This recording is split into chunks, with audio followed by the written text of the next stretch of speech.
Imagine your boss makes a questionable decision. You don't agree with it, but you don't voice that concern because it's unlikely you'll be heard. An imbalance of power can lead to less than ideal communication, communication that can turn deadly with the airline pilots. If you're watching HBO Max this summer, you might be familiar with the viral season of Nathan Fielder's The Rehearsal. In it, Fielder tries to diagnose the root cause of airline crashes. Could more open communication between co-pilots lead to less crashes? I'm Graham Bodie, the listening doctor, and I'm here to figure that out. We're going to watch a few clips from an interview that Fielder did with CNN to get to the bottom of it. Out to the FAA to see what it had to say about all of this, and it told us that it mandates all airline pilots and crew members to complete interpersonal communication training, and it says it isn't seeing the data that supports the show's central claim that pilot communications is to blame for airline disasters. Well, so I want to get you to respond to that, obviously. That's dumb. They're dumb. So he's critiquing this, of course, in a comedic way by saying that is dumb. Research confirms that miscommunication among pilots is a problem, and the critique that we're going to see a couple of instances of that basically training should sharpen pilots' ability to communicate effectively in the cockpit, but much of the training, as he notes, amounts to awareness campaigns. PowerPoint slides reminding pilots that miscommunication is dangerous, telling them that they should raise concerns even if there's a power imbalance. And so awareness alone doesn't really build competence. Communication isn't merely a cognitive, sort of knowledge-based practice. It's a practice skill. Without role play, without simulation, without feedback under realistic stress conditions, training risks becoming symbolic and not transformative. Dumb. And here's the issue, is that they do, like I trained to be a pilot, and I'm a 737 pilot. I went through the training. The training is someone shows you a PowerPoint slide saying, if you are a co-pilot and the captain does something wrong, you need to speak up about it. That's all. That's the training. And they talk about some crashes that happened, but they don't do anything that makes it stick emotionally and makes you, like, so pilots think they'll act a certain way in an accident, but like the crash that just happened here, it seemed like they saw that was sort of the issue, right? This is all really intriguing to me, and I've never been an airline pilot, so I don't really know, but I do know that when you train to be a pilot, whether in the military or commercial, you do simulations. You like get into a simulator, you fly the plane, you practice taking off and landing, and if the training for the skills of flying are important enough to put people in simulators for tens of thousands of hours at a time, and if we know that communication problems can cause issues in the ability to land or take off correctly or to mitigate problems, in the air, shouldn't we also simulate some of those problems inside of simulators and or otherwise in role playing and other kinds of like he says, make it stick, make it emotional. Those kinds of trainings would be, you would imagine those kinds of trainings would be conducted inside of commercial and military training.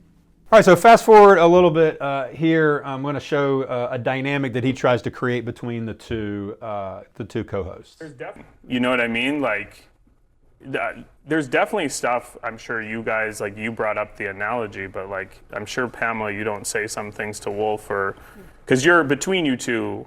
Who would be like the boss? Or I mean, funny enough, they didn't bring up the analogy he did about 5 minutes ago, but he's kind of putting it out there like you should agree with this. And so he's trying to get what scholars, discourse analytic and conversation analytic scholars call uptake. So he wants them to uptake his response and kind of play along with him to say, yeah, we experience similar dynamics in our working relationship. One of us may have certain kinds of power or authority, and the other person may not be willing to question certain decisions, especially if someone spent a lot of time preparing for an episode or whatever. And that's kind of what he's looking for so that they can put this situation in their own workplace language. And in fact, using that for maybe people viewing this to be able to put it in their workplace example, right? So you may not fly airplanes for a living, but clearly you work in an environment where there's power dynamics. And if we're honest about those dynamics, how are those dynamics structuring and reinforcing and constraining our ability to communicate in certain ways? The more, like, you're Wolf Blitzer, right? So you're like, your name is first on the thing. So I'm sure, Pamela, at times you might not want to say, you know, oh, Wolf wants to do something, you don't think it's a good idea, you might not want to express that always. She's very We blunt. actually have a pretty, I understand your But you point, have but So at first they're very resistant to that. Like, no, we are perfect. Everything is great. We don't have those kind of dynamics, and we don't question each other. And then, of course, I think she realizes that he's playing around a little bit, and so she starts to play around a little bit with him as well. have to say that now. no. think I know, the but show- you I don't think- want I to say think to they're Wolf, you producing- can't, you know, as a journalist, you Because don't want to say, Wolf is- oh, I don't want to. She says that. She says it to you. Yeah. So maybe you're afraid to say Here's something. the great thing about Sarah. Wolf is I'm he very doesn't have blunt an with her, ego. too. Okay. He has no ego, but I take your point that like I mean, Wolf's in movies and stuff. he's a big deal. He's There Mission is Impossible. no question. So that's intimidating. That can be intimidating. That can be intimidating. I That's just- sort of the thing we're trying to explore a little So what's bit. been the reaction? And so Wolf just changes the subject completely, right, to get out of that awkward situation. Instead of just trying to say, yeah, well, how would you diagnose? Like throwing it back at him and asking him to diagnose it would be one strategy to get out of that awkwardness. Instead, he just changes the subject, right? So there's communication dynamics within a conversation about communication dynamics. So we fast forward here to a little bit further. We hear a little bit more about the ultimate problem, which they're sort of attaching to how pilots are trained.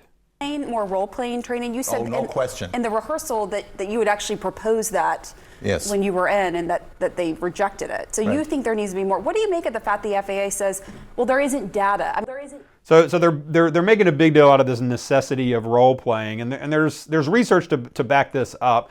There's a 2022 study of over 100 airline pilots and controllers, and it shows that misunderstandings aren't just caused from a lack of clarity. So the FAA and others have spent a lot of time in phraseology, what's called ATC phraseology. It's a standardized code of words and phrases that are intended to minimize ambiguity. So saying Roger or Wilco or these kinds of words to indicate a specific understanding. But even in the case where you say Roger Wilco, that means that I've acknowledged and I agree, but it may actually mask an underlying mishearing of a question or of a statement. So just saying Roger Wilco, sort of people assume that creates clear, unambiguous, perfect communication. And what research shows is that's not actually true. And it's not just sort of a lack of clarity that causes these problems. It's human and contextual factors, heavy workloads, fatigue, time pressure, cultural discomfort when asking for clarification. So under stress, speech becomes more truncated, it becomes less specific, you get fewer questions, you leave out important information, perhaps assuming that because someone is an expert, they should just know. And so you basically stop being your best as a communicator in those situations. And it's those kind of situations really that they're talking about that are in need of role playing. And then one more example of that comes kind of toward the end of this interview. You know, what was going on, how to prepare Yeah, for these they- kinds of situations. They talk to pilots about this, but they don't train them. I really like that distinction. They talk to pilots, but they don't train pilots. It's almost as if you say, tell pilots how to fly and then put them in the cockpit and let them go. Right? Why would you do that? Everybody would think that's crazy. But because it's something as quote unquote simple as communication, and because we have this ATC phraseology, and because we have these parameters, we can just talk to them about communication, give them a manual, and assume because communication is the linear transfer of information that everything is going to be okay. As if one person encodes, the other person decodes, and then meaning is transferred from my mind to your mind. And that's not how communication works. And so the assumptions that we make about human communication when they're embedded in something as important as how pilots communicate with each other, how pilots communicate with aircraft traffic controllers, and the whole sort of airline industry, we see again an instance where a communication, a miscommunication, a communication problem can not just cause some frustrations, but it can cause serious issues like death. If you liked the video, or if you didn't, if you agree or whether you disagree, I'd like you to comment, to share, to subscribe, and find more on this channel that might help you in your personal and professional relationships.